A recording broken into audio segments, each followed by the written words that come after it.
In this session, you will learn about applications of power amplifiers and what a power amplifier is.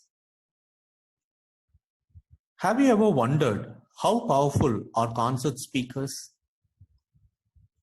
How loud are these speakers? How many watts do these speakers need? Now, which amplifier to choose for your speaker? Can you plug in your earphones or headsets to the keyboard? How does a mobile phone look for network coverage? How come you get FM radio on your smartphone? How your Bluetooth or Wi-Fi speakers work on your laptop or smartphone? If you ask me what is common in all these applications, I will say power amplifiers. If you ask me how, then let us have a close look at these applications. Can we connect a microphone directly to the speakers? No, we need an amplifier. Okay. What type of amplifier do we need? Yes. The amplifiers which we have learned so far, that is voltage amplifiers like common emitter amplifier, common source amplifier, can increase the amplitude of a signal multiple times, but may not be able to drive an output device like loudspeakers or motors. So let us go with power amplifiers. What is a power amplifier?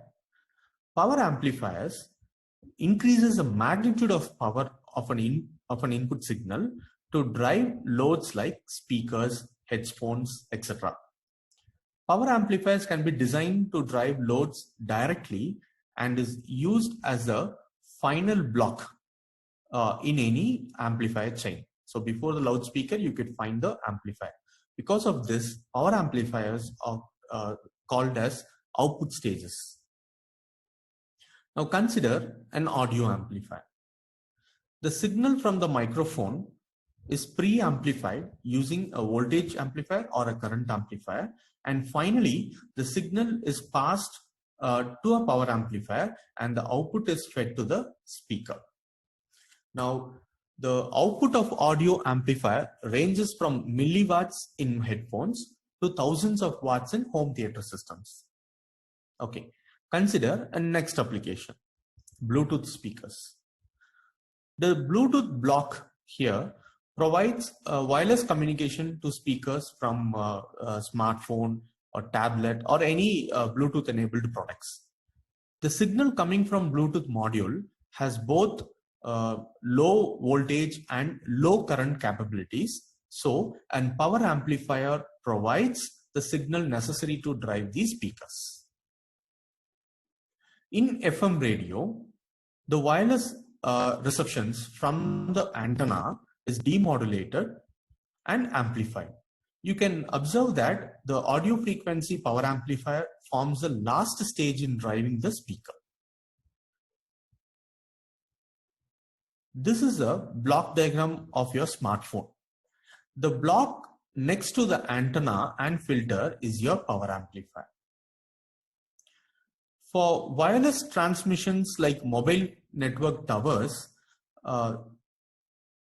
the power amplifiers are used in base stations to amplify the modulated waves to a very high level for long distance communications or long distance transmissions. So now you will realize the wide applications of power amplifiers.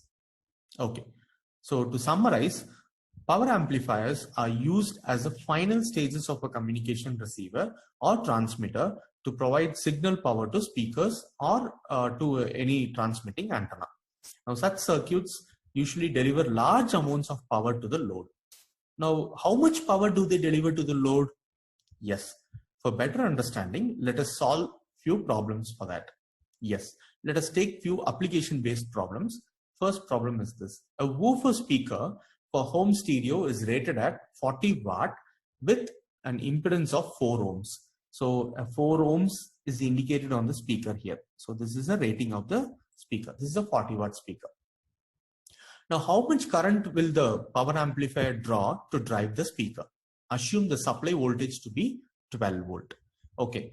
The speaker is rated at 40 watts. So let us assume that a 60 watt a power amplifier is connected to this speaker. Okay, so we cannot choose a 40 watt exactly same as that of the speaker specification. So let us go with 60 watt power amplifier. So just for easy calculation only, I've chosen 60. So input power drawn by the power amplifier is 60 watts. Now what is the current drawn by the amplifier? So 60 divided by 12 volt. So current is 5 ampere. Can you realize the current value is too high, 5 amperes?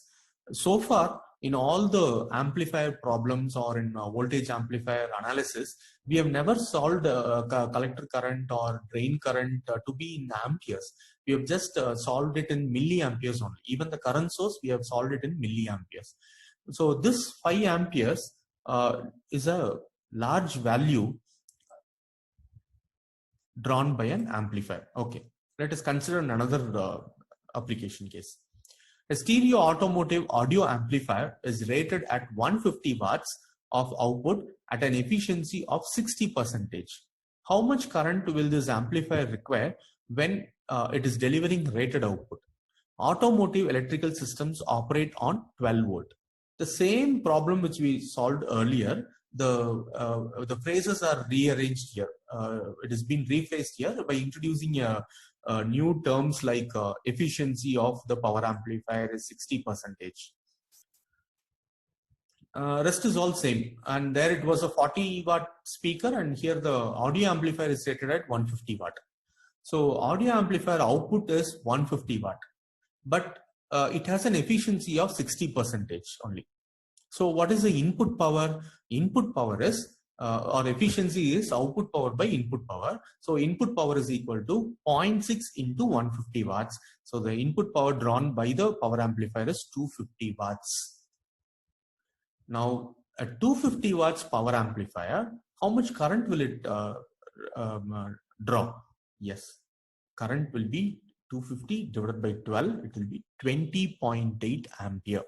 Now look at the magnitude of the current and the power values. Power is so far we have dealt power only in milliwatts. Now the power is 250 watts and the current is 20 amperes. So where from such a large value of current will be drawn? Okay, we'll consider the next example also. 100 watt of audio power is required in a music amplifier. Assume the power amplifier is just 10% efficient. What is the input power required?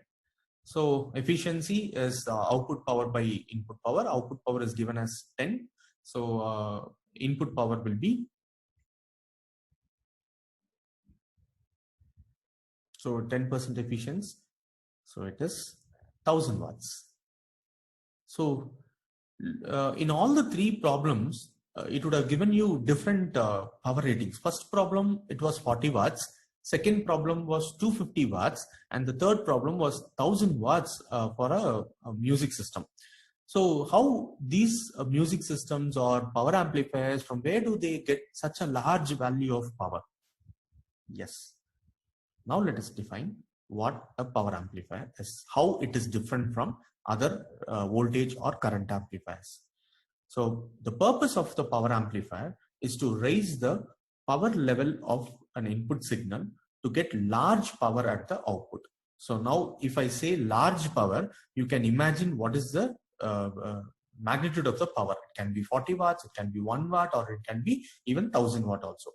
To match the input signal with the large amplitude, the power amplifier takes the energy from the power supply. So that's why the circuit is slightly different from the other amplifiers. You have a power supply here.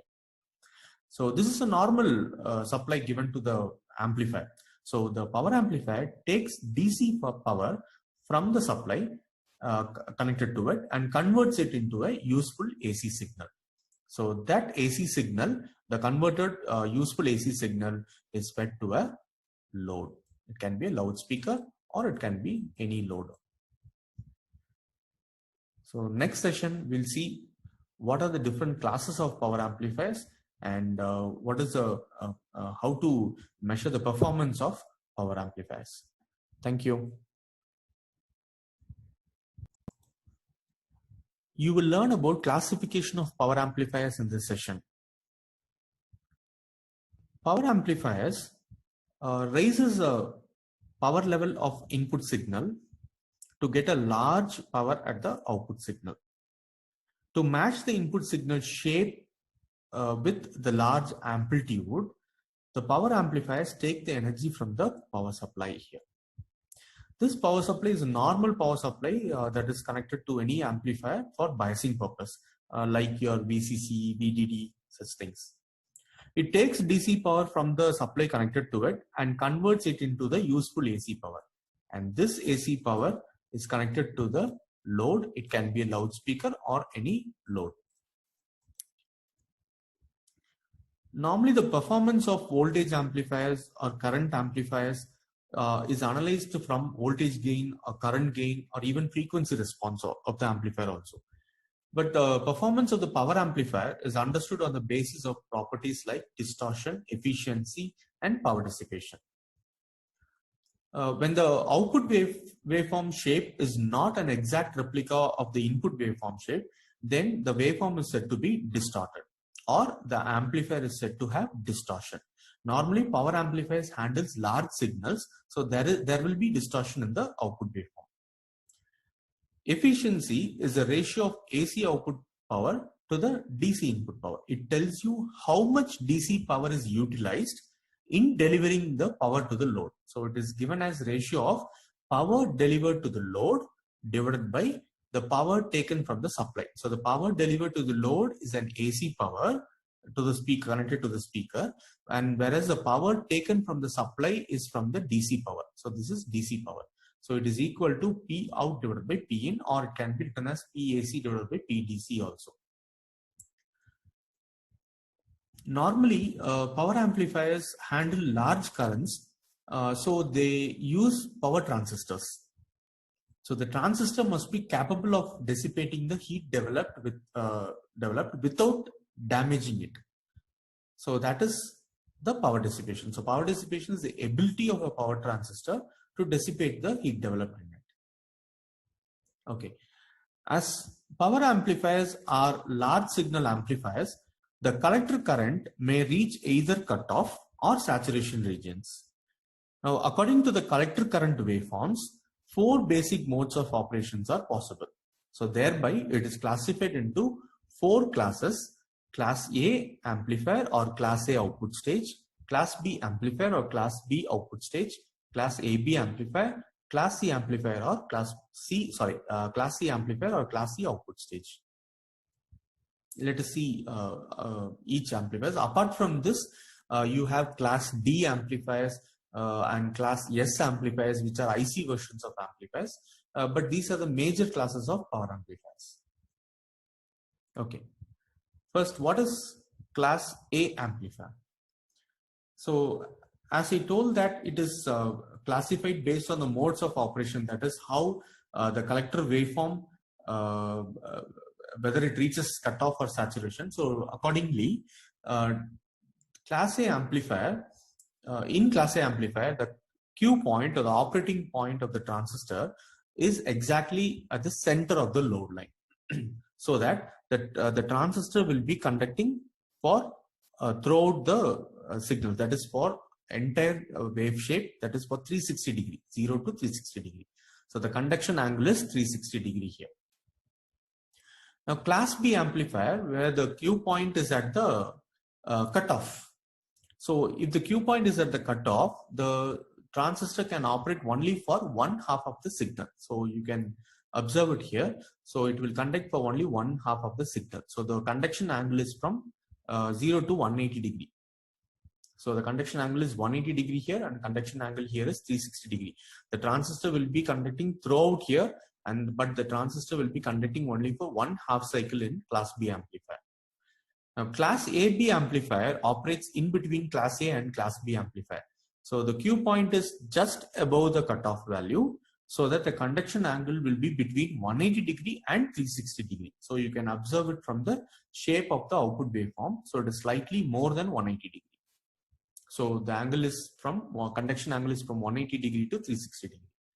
The fourth class of amplifier is class C amplifier, where normally the transistor is put off. It is completely off, and only when the input signal is applied, the transistor conducts. So here the conduction angle is less than 180 degree. You can see the shape of the output waveform. For the entire input waveform, the shape is very less. It is less than 180 degree. So the conduction angle is less than it's around 90 degree. It cannot be less than 180, 90 degree. So to summarize all the four classes of amplifiers, so class A amplifier operates at the center of the load line. So the conduction angle is 360 degree. The output waveform is the entire input waveform. Class B amplifier operates at cutoff. So the conduction angle is 180 degree. So the current flows only for half of the waveform, and for half of the waveform, the transistor is turned off. And class AB amplifier operates between class A and class B, where the current conduction will be slightly above the class B amplifier, that is from 180 degree to 360 degree. Okay. And class C amplifier, normally the transistor is put off, the conduction angle is approximately 90 degree only. So only a small portion of the waveform appears at the output, and the current flow in the transistor is also less. So in the next session, let us see in detail about each classes of amplifiers. Thank you.